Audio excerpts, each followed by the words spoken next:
अस्सलामुअलैकुम, code with Waqar channel में खुश आमदीद। आज हम HTML में इमेज किस तरह इंसर्ट करते हैं उसके बारे में पढ़ेंगे और आप उसी प्रोसेस को यूज़ करते हुए इमेज गैलरी बना सकते हैं। तो आइए देखते हैं। यहाँ पर हमने फाइल के अंदर जो है आज हम बनाएंगे इमेज गैलरी। इमेज इंसर्ट करने के लिए हमारे पास सबसे पहले इमेज का फ़ोल्डर में सेव होना लाजमी है।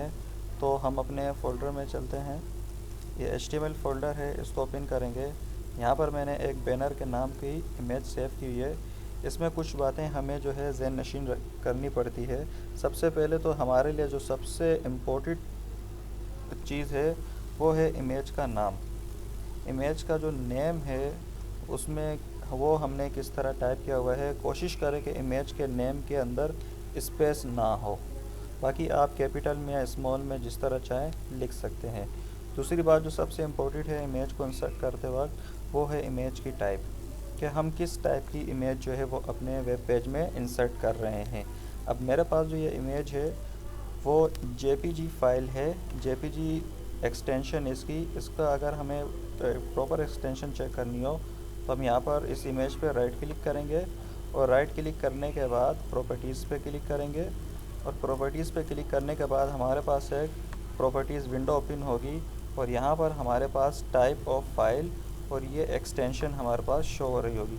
अब इस इमेज की एक्सटेंशन है .jpg, तो ये हमारे पास जो इमेज है वो JPG की है। इसी तरह हमारे पास PNG, BMP काफ़ी इमेजेस की टाइप्स होती हैं। तो ये टाइप्स जो है हमारे लिए बहुत मायने रखती है जब हम इमेज को अपने वेब पेज में इंसर्ट करते हैं। तो ये हमारे पास .jpg की एक्सटेंशन की इमेज है और इसका नाम है बैनर। तो इसको मैं इंसर्ट करूँगा अपने वेब पेज में HTML के थ्रू।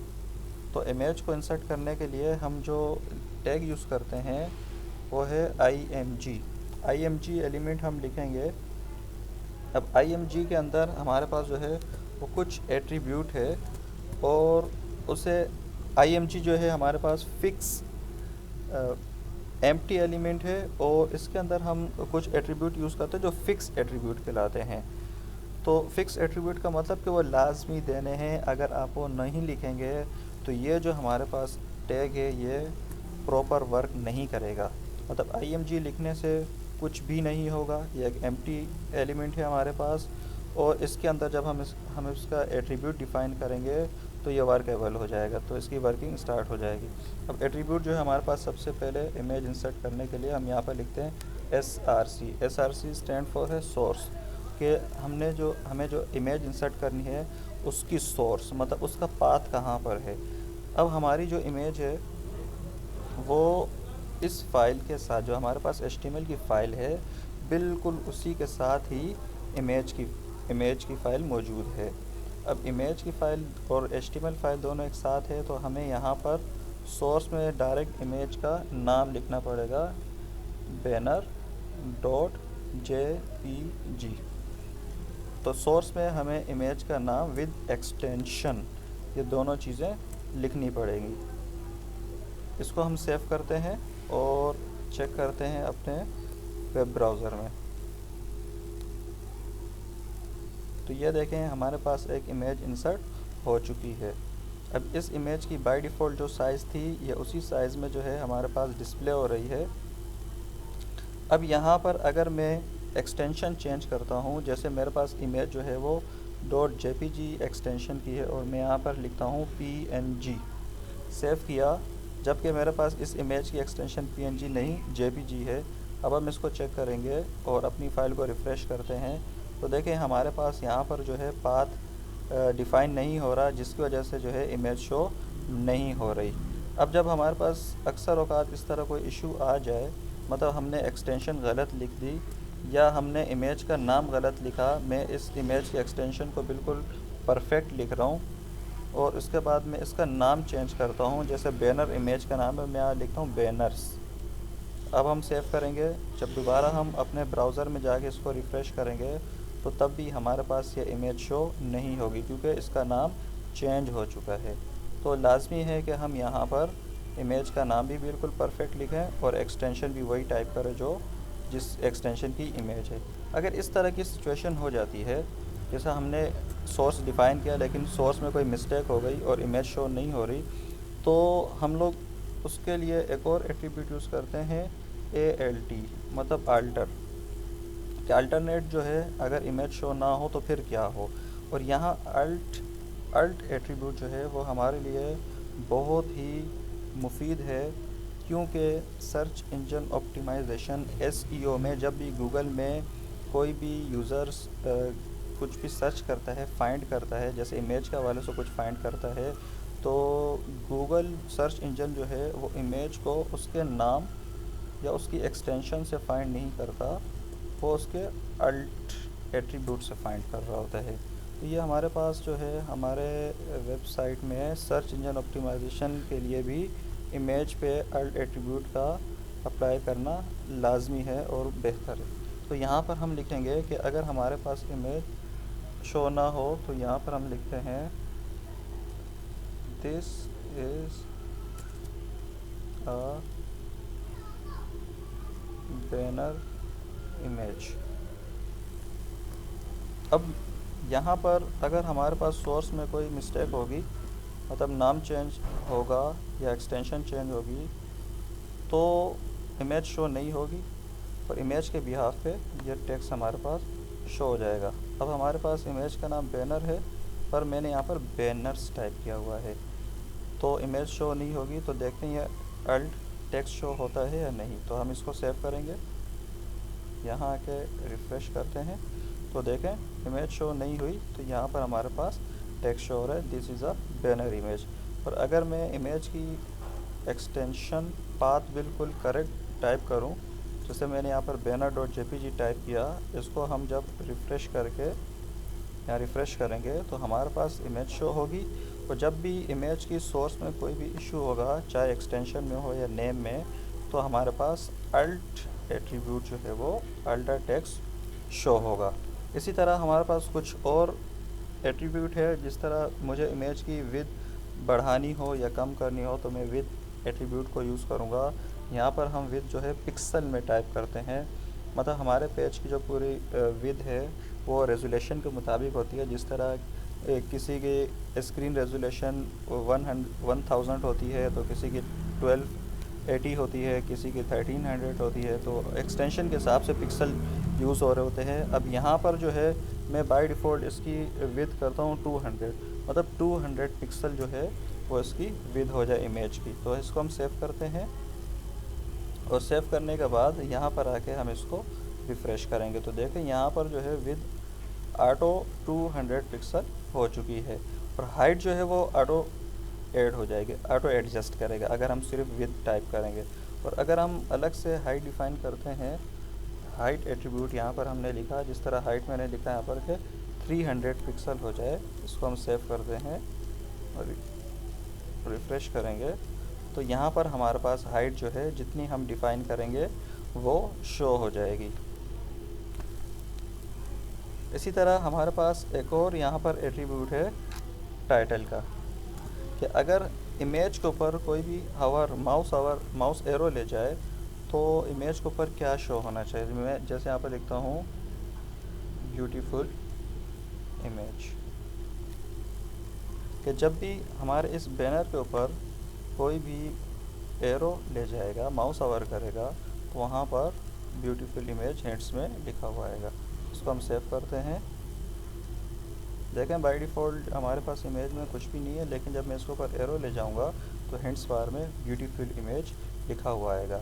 इसी तरह जो है मैं इस इमेज की विड्थ बाय डिफ़ॉल्ट 300 कर रहा हूँ और हाइट भी 300, और इसको मैं डुप्लीकेट कर रहा हूँ, मतलब मैंने इस इमेज के टैग को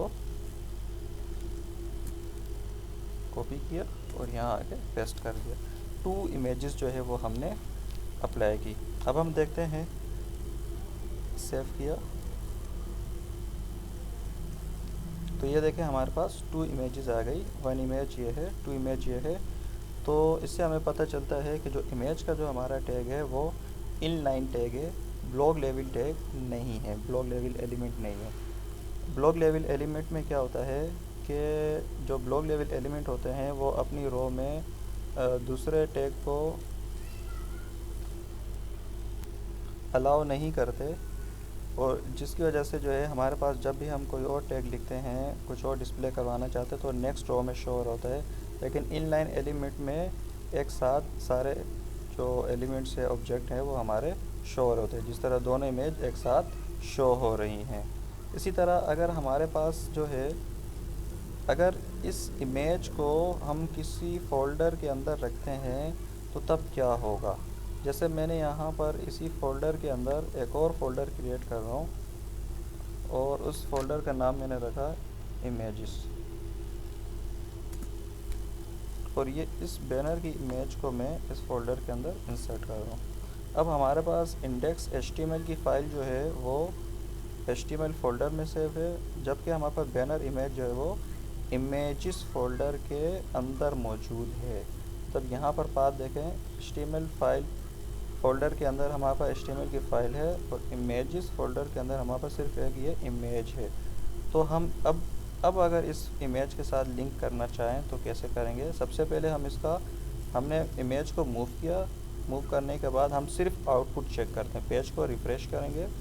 जब हमने पेज को रिफ़्रेश किया तो हमारे पास इमेज का अल्ट टेक्स्ट शो हो रहा है, जबकि हमारी इमेज शो नहीं हो रही। अब हम अपना कोड चेक करते हैं। यहाँ पर देखें, हमने जो है सोर्स जो टाइप किया था वो बिल्कुल परफेक्ट है, लेकिन फिर भी हमारी इमेज शो नहीं हो रही। तो अब हम क्या करेंगे, इस सिनारियो में हमारे पास क्या होता है, मैं इसको सामने रख रहा हूँ।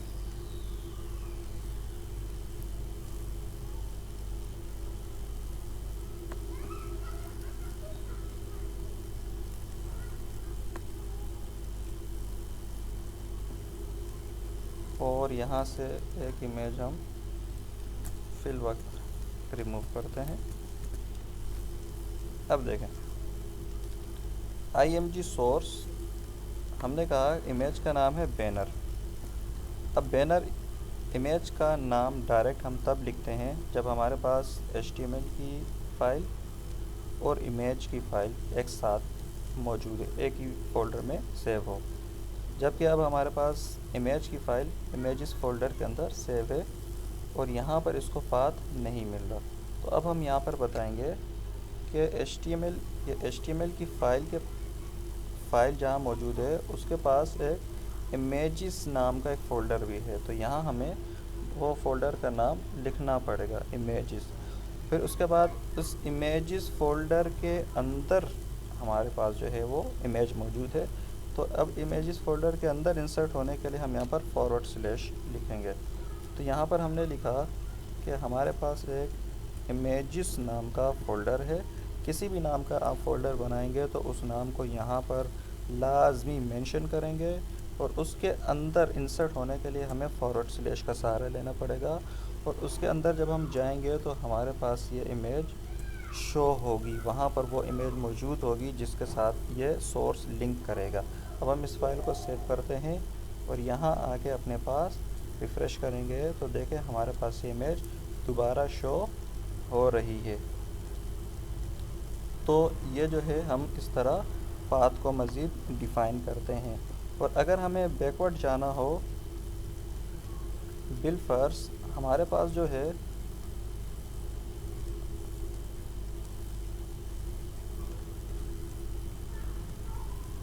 इस इमेज को मैं यहाँ लिख रहा हूँ, और इस फ़ोल्डर का नाम मैं चेंज कर रहा हूँ। मैंने यहाँ पर लिखा पेजेस, और इस फाइल को मैं पेजेस फ़ोल्डर के अंदर इंसर्ट कर रहा हूँ। अब देखें, हमारे पास HTML के फ़ोल्डर के अंदर, जैसे हम HTML का फ़ोल्डर ओपन करेंगे डेस्कटॉप में से, तो हमें डायरेक्ट इमेज शो होगी, डिस्प्ले। सबसे पहले हमें जो दिखेगी वो एक इमेज होगी, और उस इमेज के साथ ही हमारे पास एक पेजेस नाम का एक फ़ोल्डर है। और जब हम इस पेजेस नाम के फ़ोल्डर के अंदर जाएंगे तो तब हमें इंडेक्स की फ़ाइल मिलेगी। मतलब इंडेक्स की फ़ाइल जो है HTML की फ़ाइल, वो अब जो है एक और फ़ोल्डर, पहले HTML फ़ोल्डर के अंदर थी, अब HTML के अंदर एक और फ़ोल्डर है पेजेस नाम का, और उस फोल्डर के अंदर हमारी HTML की फ़ाइल है, जबकि इमेज इस पेजेस फ़ोल्डर से बाहर HTML में जाएंगे तो वहाँ मौजूद है। तो अब हम किस तरह लिंक करेंगे? सबसे पहले बात आप ज़हन नशीन कर लें, जब भी हम HTML की फ़ाइल को मूव करते हैं तो हमें अपने एडिटर में, जो ये हमारा एडिटर है, इसमें हमें फ़ाइल रीओपन करनी पड़ती है। इस बात को आप अच्छी तरह से नशीन कर लें। अक्सर औक़ात स्टूडेंट क्या करते हैं, फ़ाइल जो ओपन की हुई होती है, इमेज HTML की फ़ाइल को मूव करते हैं, लेकिन यहाँ से फ़ाइल को जो है दोबारा रीओपन नहीं करते, जिसकी वजह से वो जितना भी वर्क करते हैं तो वो ब्राउज़र में डिस्प्ले नहीं होता।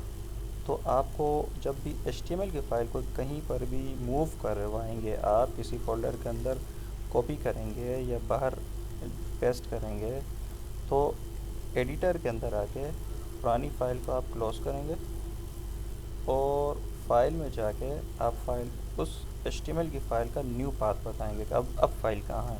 तो हम यहाँ पर आके फ़ाइल पे क्लिक करेंगे। पहले हमारे पास इंडेक्स की फ़ाइल जो है वो HTML में थी, अब हमारे पास इंडेक्स की फ़ाइल जो है वो पेजेस के अंदर इंडेक्स की फ़ाइल मौजूद है। तो यहाँ पर हम इसको ओपन करते हैं।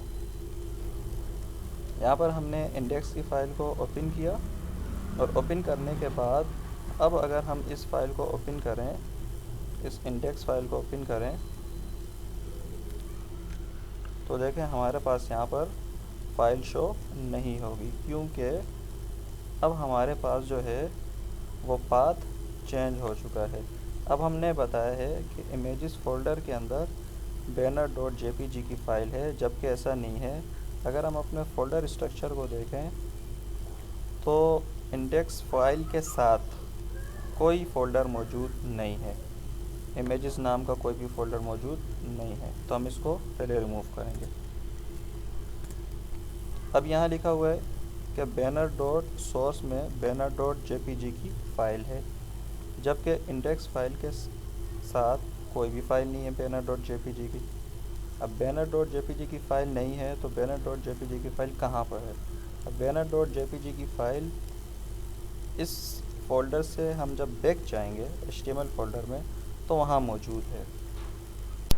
जब हम HTML फ़ोल्डर पे क्लिक करेंगे तो देखिए यहाँ पर हमारे पास banner.jpg की फ़ाइल मौजूद है, जबकि हमारी HTML की फ़ाइल जो है वो पेजेस फ़ोल्डर के अंदर है।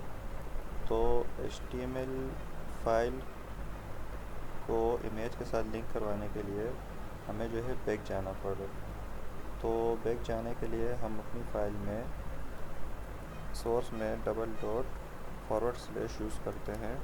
$/ का मतलब है वन स्टेप बैक जाना। मतलब हमारी HTML की फ़ाइल यहाँ है और पिक्चर बाहर अगर कहीं भी किसी फ़ोल्डर में हो, वन स्टेप बैक जाना हो, तो हम उसके लिए जो है $/ यूज़ करते हैं। और अगर हमें 2 स्टेप बैक जाना हो तो हम 2 टाइम $/ यूज़ करेंगे। तो यहाँ पर जो है $/ का मतलब है वन स्टेप बैक जाना, और अगर हम 2 टाइम बताएंगे तो ये 2 टाइम बैक जाएगा। तो अभी फ़िलहाल हमें वन स्टेप बैक जाना है तो हम 1 टाइम लिखेंगे। इस फाइल को हम सेव करते हैं और यहाँ पर आके जब हम रिफ़्रेश करेंगे, देखें इमेज हमारे पास शो हो गई। उम्मीद करता हूँ कि आज की क्लास आपको समझ आई होगी। आपकी कोई भी क्यूरी हो तो आप मुझसे कमेंट्स में पूछ सकते हैं। अल्लाह हाफ़िज़।